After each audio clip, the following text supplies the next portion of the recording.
Bueno, yo nací en Bogotá, pero yo no me crié en Bogotá. Yo la mayor parte de mi vida la he vivido fuera de Bogotá, en una región limítrofe, sí, con Bogotá, pero fuera de Bogotá, un área rural.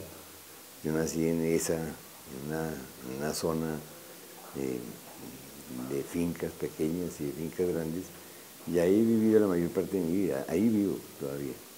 He estado por fuera unas veces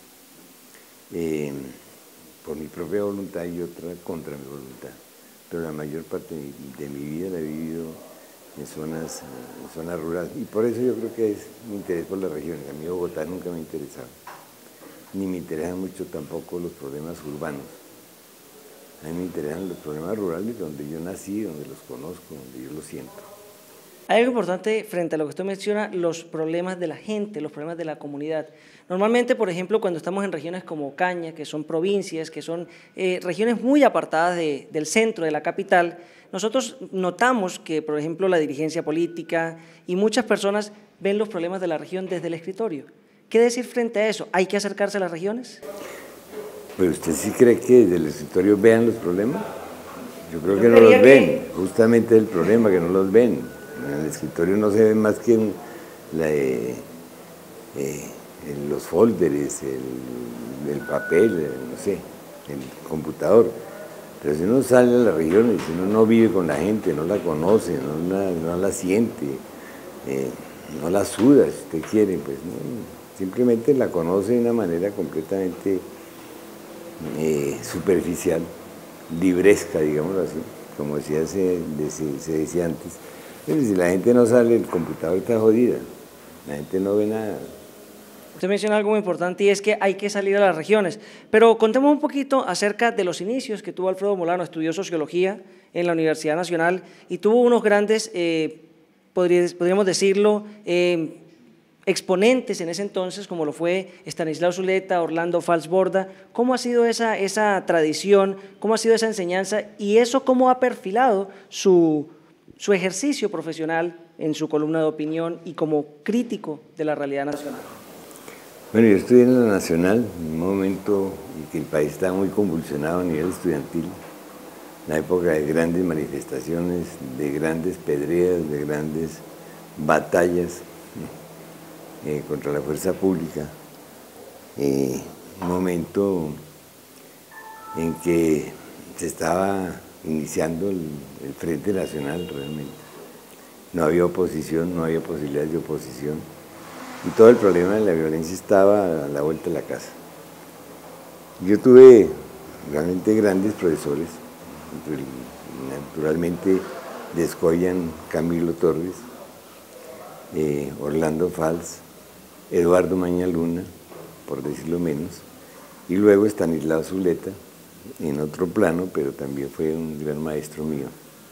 Hubo otros profesores, ¿no? Unos chilenos que vinieron exilados en el momento, y profesores, eso sí, de talla internacional, como usted diría, como Juan Fride, ¿no? Como, por ejemplo, el profesor Jesús Arango, Virginia Gutiérrez de Pineda. Todos ellos fueron profesores míos, pero realmente lo que a mí más me dejaron de esos profesores no fue lo que dijeron, sino lo que nos permitían hacer. Nosotros salíamos a campo, nosotros teníamos trabajo de campo, nosotros trabajamos en veredas, trabajamos en barrios también, y ese contacto fue muy importante, fue definitivo para la formación.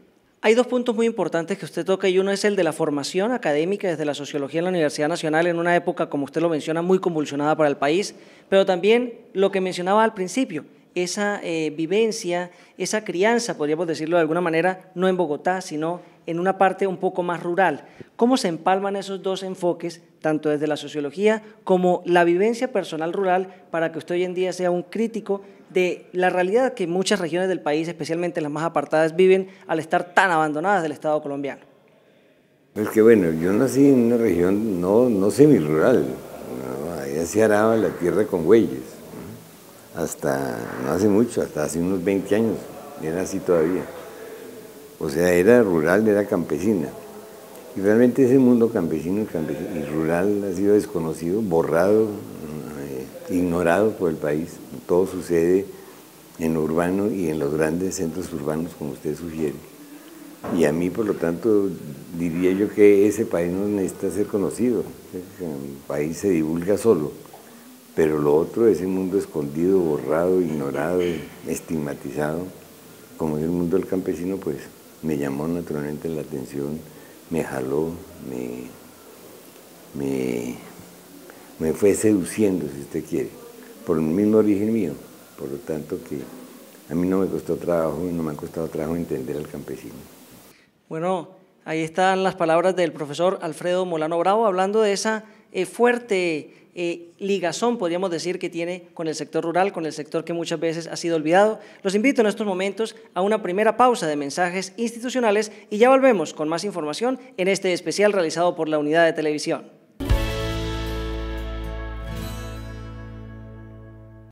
Somos una universidad comprometida, con criterios de calidad, que trabaja día a día por el mejoramiento continuo, entregando a nuestros más de 6.500 estudiantes las herramientas necesarias y brindando a nuestra región profesionales idóneos al servicio de la sociedad. Universidad Francisco de Paula Santander Ocaña, en el futuro de todos. Consulta nuestra página web www.ufpso.edu.co.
Gracias a todas las personas por continuar viendo este especial, repito, realizado por la Unidad de Televisión de la Universidad Francisco de Paula Santander Ocaña.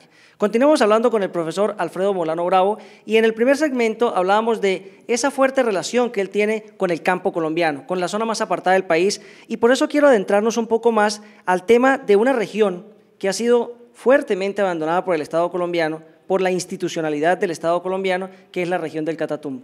¿Cómo ven desde Bogotá? ¿Cómo ve usted como sociólogo esta región? Pues desde Bogotá se ve el Catatumbo siempre como una región peligrosa, peligrosísima, una región digamos que tiene una tradición de violencia muy fuerte. Hablo cómo se ve desde allá, no cómo la veo yo. Exactamente. Inicialmente cómo la veo Bogotá, que es una cosa muy diferente, ¿no? Allá pues la estigmatizan naturalmente. O le ponen esas florecitas pendejas que le ponen los periodistas. No, pues es que Ocaña, allá donde se enamoró Santander y se enamoró Bolívar, como que hubo una convención por allá en el año 1821. Esas son las ideas que tienen en Bogotá de esto. Pero esta es una realidad muy diferente. Esta es una región que ha sido, que ha peleado desde el comienzo.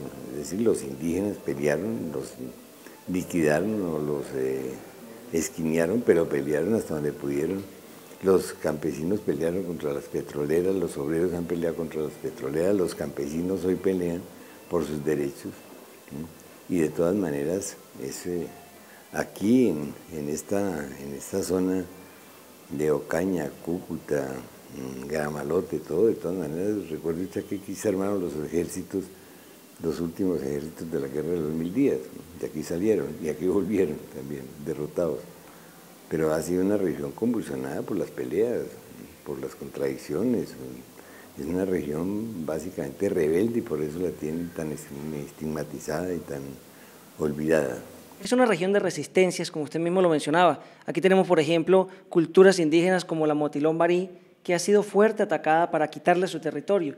¿Qué hacer en estos tiempos para que esas resistencias logren llegar a feliz término, podríamos decir, y que la región del Catatumbo logre prosperar como una región completa, integral, llena de gente pujante? Bueno, lo primero que tienen que hacer ahí, de todas maneras, es arreglar el problema con las reservas campesinas. Esa contradicción que tienen, que ha sido de alguna manera apoyada por promovida un poco por la Corte, eso tienen que resolverlo en primer lugar. En segundo lugar, tienen que mantener sus formas de organización propias, las que hicieron en ese gran movimiento campesino de hace 3 o 4 años, ese movimiento de esa organización de obreros petroleros y esa red enorme social que está vinculado a esas organizaciones. Me parece que si eso desaparece, ahí sí que desaparece el Catatumbo. Bueno, hay un tema muy particular que usted toca y es el tema de las zonas de reserva campesina. Ha sido muy debatido, inclusive por las altas cortes. Hay diversas zonas de reserva campesina en todo el país. ¿Qué características debería tener una verdadera zona de reserva campesina para que haga próspera una región? Porque de pronto, de alguna manera, se ha confundido una zona de reserva campesina como una zona de asentamiento paramilitar o guerrillero. No, pues el asentamiento guerrillero no es, eso es una manera como los militares han visto las zonas de reserva campesina, pero pongamos en su origen para entender bien lo que es una reserva campesina. Nace de una idea simple: a los campesinos y a los colonos les quitan la tierra, se las van quitando. Los colonos abren el monte y cuando hacen la mejora, esa mejora es la que le quitan por deudas, porque para hacer esas mejoras han entrado en gastos. Entonces las mejoras terminan en manos de las haciendas. Lo que se trata es de una zona, ¿no?, donde no puede haber concentración de la tierra.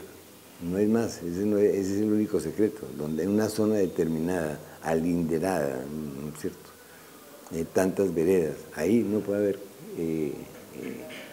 sino unidades agrícolas familiares, por familia, una finca por familia.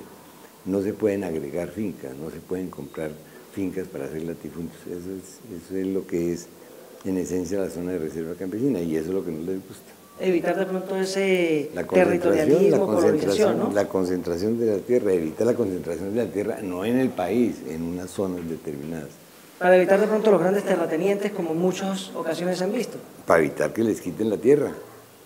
Lo mismo con los resguardos o los consejos comunitarios, que son zonas de propiedad colectiva. En el caso de la reserva campesina no es una propiedad colectiva, pero simplemente esas formaciones, como los resguardos, como los consejos comunitarios, impiden que los terratenientes les quiten la tierra. Eso es una cosa, simplemente una defensa para algún sector de la población. El país actualmente está en la implementación de los acuerdos firmados en La Habana, pero como norte santandereano de la región del Catatumbo, nosotros consideramos que de pronto hay ciertas, no hay muchas luces, podríamos decir, para el Catatumbo, teniendo en cuenta que aquí operan otros grupos insurgentes como el EPL, como el ELN. ¿Qué deben hacer estas regiones? ¿Qué debe hacer el gobierno colombiano frente a esta región que tiene muchísimos operadores al margen de la ley? Bueno, lo cierto es que el gobierno está tratando, repito, subrayo, tratando de monopolizar las armas, que es su deber, ¿no? El fundamento de un Estado es el monopolio de las armas. Y ha comenzado a hacerlo, digamos, con las FARC. Las FARC han dejado las armas, seguramente el ELN las dejarán también. Queda el EPL, que de todas maneras es un grupo que se ha ido fortaleciendo justamente en la medida en que los otros grupos dejen las armas, y también el paramilitarismo. Ahora, el paramilitarismo no es insurgencia, no es rebeldía, no tiene sentido político, ¿no? Así que no puede ser considerado al mismo nivel que las guerrillas. El Estado tendrá que desmontarlo, el Estado tendrá que debilitarlo con armas legales y no simplemente haciendo la guerra. Pero me parece que Lo del EPL es urgente, que el Estado tome en cuenta la existencia de un grupo guerrillero alzado en los años 60 también, que ha sobrevivido pese a todo y las desviaciones que pueda tener, pero que es en su origen, si su desarrollo, un grupo armado político. Por lo tanto, tendrá que el Estado que meterse con él y arreglar el problema como lo ha arreglado con el ELN y con las FARC. ¿Podrá llegar algún día la llamada paz al Catatumbo para que el Catatumbo crezca? Sí, la paz sí, pero no confundir la paz con la falta de conflictos. Los conflictos seguirán, los conflictos sociales seguirán. Lo que no habrá seguramente en el futuro, nuestros nietos no conocerán, es los alzamientos armados tan propicios, tan propios de Santander, entre otras cosas. Bueno, ahí estaban las palabras del profesor Alfredo Molano frente a esta región que ha sido tan abandonada por el Estado colombiano y que nos permiten comprender un poco más las realidades propias de la región y también del país. Los invito a una segunda pausa de mensajes institucionales, pero ya regresamos.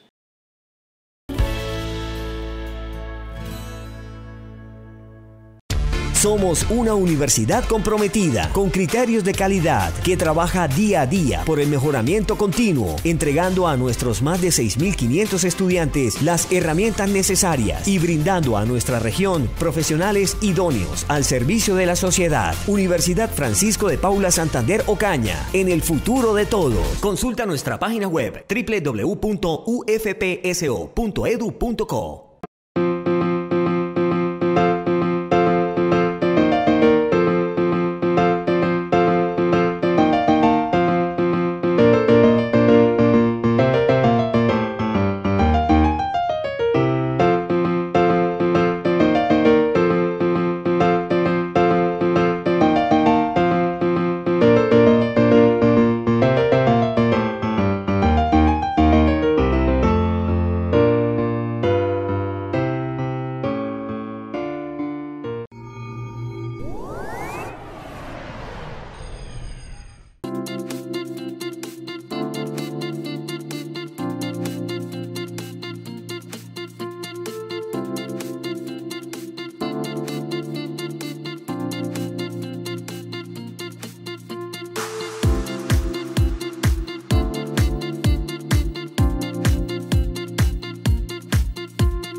Gracias por continuar con todos nosotros en este especial realizado por la Unidad de Televisión para todos ustedes que nos permiten traer importantes personajes a la realidad local, para entender un poco más desde la realidad local, la realidad también nacional. Y por eso les quiero comentar que seguimos con el profesor Alfredo Molano tratando temas tan importantes como la violencia, la paz, las regiones y la educación. La educación es un factor fundamental para que las regiones crezcan. Inclusive nuestro presidente habla de que en el 2025 él espera que Colombia sea la más educada. ¿Será que esto se puede lograr? Sí, pero yo no estoy seguro que eso sea bueno. La educación tal como está planteada es la calificación de la mano de trabajo, de la fuerza de trabajo para manejar máquinas, para manejar implementos, para manejar computadores. Es decir, no es ilustración, no es cultura. No tiene nada que ver con las humanidades, tiene que ver con los números, tiene que ver con el hacer cuentas, con ser ingenieros administrativos, contadores, que lleven cuentas al capital. Por eso la mayoría de las carreras tienen que ver con los números, y los números sirven para contar, y contar sirve para contar la plata. Entonces, ese concepto de educación, digamos, de ilustración, el concepto griego, pues ha desaparecido. Lo que hay es una calificación de mano de trabajo para ponerla al servicio del capital. Y yo, naturalmente, estoy en contra de eso. Hay algo muy trascendental y quiero traer a colación el pedagogo brasileño Paulo Freire, que hablaba de la educación bancaria Solamente consignamos unos conocimientos para que el estudiante después nuevamente los coloque, los plasme en un examen, en un parcial, pero no aprenda a ser crítico, a ser reflexivo con su realidad. ¿Ese modelo se está viviendo en Colombia y cómo podríamos mejorarlo? No, esa educación crítica de todas maneras se ha acabado. Y justamente se ha acabado porque trae problemas a las empresas, porque trae problemas políticos, porque la gente que se educa críticamente es rebelde y pide cambios y no se deja insultar y no se deja subordinar y no se deja explotar. Entonces esa cultura, esa educación no les sirve, por lo tanto están haciendo otra educación distinta de la pasividad, del consumo. Están creando consumidores, ese es el problema, creando consumidores. Es decir, que al gobierno no le sirve que el estudiante sea crítico. No, pero ¿qué le va a servir? Lo que sale criticado el gobierno inmediatamente. Entonces necesitamos seguir tenerlos de alguna manera como borregos, ¿no? Por decirlo de alguna manera, como ovejas, exactamente. Consumidores, ni siquiera ovejas, consumidores, ¿sabes? Que consuman, y la están educando es para consumir. De alguna manera mantiene el sistema capitalista, que es lo que le interesa muchas veces a los gobiernos y a los grandes empresarios. Hoy en día, y en nuestra universidad también tenemos el programa de comunicación social. El día de mañana salen nuevos comunicadores, nuevos periodistas que se enfrentan a realidades quizás no tan similares a las que usted vivió en su momento, con una Colombia tan convulsionada, pero sí también a realidades complejas de posconflicto, de corrupción. ¿Cómo podemos orientar a esos nuevos, o mejor dicho, a esos futuros profesionales? No, si el colegio no los hace críticos, por lo menos la universidad tiene ese deber de mostrar unas realidades más allá de los bolsillos. Tiene que mostrar la realidad del país, y el colegio también, la enseñanza escolar. Yo soy profesor de una universidad y me vivo aterrado, francamente aterrado, del desconocimiento total de la historia y de la geografía del mundo. Tiene ni idea de dónde queda nada, espacialmente. No saben dónde queda Tuluá, no saben dónde queda Cúcuta, no saben dónde queda Ipiales, no tienen ni idea, no saben dónde queda el río Magdalena, no tienen ni idea del espacio, de la geografía, y menos de la historia. Pregúntele usted a cualquier estudiante de bachillerato quién fue Núñez, que es una figura conocida. No hablemos pues sabrán que algo habrán oído de Gaitán, pero el resto nada, no saben en qué país viven, y les quitan la historia, y les quitan la geografía justamente para eso, para que no sepan dónde están. Es decir, que de alguna manera tratan de opacar nuestra propia historia, porque dicen que el pueblo que no conoce su historia está condenado, o de borrarla, exactamente, porque el pueblo que no conoce su historia está condenado a repetirla y a mantenerla, por decirlo de alguna manera, seguimos en la misma trayectoria. Bueno, hay algo importante y es precisamente frente a los estudiantes. ¿Cómo analiza usted el estudiantado actualmente? ¿Tiene fallas o las fallas del sistema? Y yo digo que yo vi un poco desmoralizado con lo que veo, lo que veo en mis hijos, lo que veo en los estudiantes con que trato, en la mayoría de los jóvenes. Una distancia frente a la realidad es grande, están orientándose hacia otra realidad, una realidad que le traen los medios, que le traen las redes, que le trae las maquinitas, que le trae ese otro mundo que está desarrollándose. Es una realidad distinta, es una realidad que al mismo tiempo vela, es decir, que no abre y no cierra. Y eso es la mayoría, están prendidos a eso, a ese mundo, y el trabajo es una cosa obligatoria que tienen que hacer, y no les importa qué es lo que hacen, ¿no es cierto?, con tal de ser compensados por ese otro mundo brutal de la televisión o de los medios, o como usted los quiera llamar. Finalmente, teniendo en cuenta esas importantes reflexiones que usted hace, profesor Alfredo, ¿qué recomendaciones podemos hacerle a los futuros periodistas para que realmente sean críticos ante una realidad que trata de borrarlos, de cercenarlos, de callarlos? Facilísimo, que cierren el internet y salgan a hablar con la gente. Eso no es muy difícil de decir, es más difícil de hacer, pues la gente vive prendida de eso. Pues salgan de ahí y vayan a mirar a la gente, van a hablar con ella. De otra manera están metidos en el mismo sitio. Profesor, muchísimas gracias por haber aceptado esta invitación de la unidad de televisión de nuestra Universidad Francisco de Paula Santander. Con el mayor gusto a ustedes. Mil gracias. Muchísimas gracias a todos los televidentes que estuvieron muy pendientes de esta importante entrevista. Esto es un especial que realizó la unidad de televisión de nuestra Universidad Francisco de Paula Santander Ocaña. Quiero agradecer igualmente, nuevamente, al Hotel Tarigua, quien nos brindó estos espacios, quien nos brindó este lugar para poder hacer la entrevista, y a los estudiantes de los énfasis de Periodismo Cívico y Comunitario y de Agenda Pública y Democracia de nuestro programa de comunicación social, que han traído este importante personaje para que nos amplíe un poco más la visión de la región, la visión de la educación con sus importantes reflexiones. Nos vemos hasta una próxima oportunidad.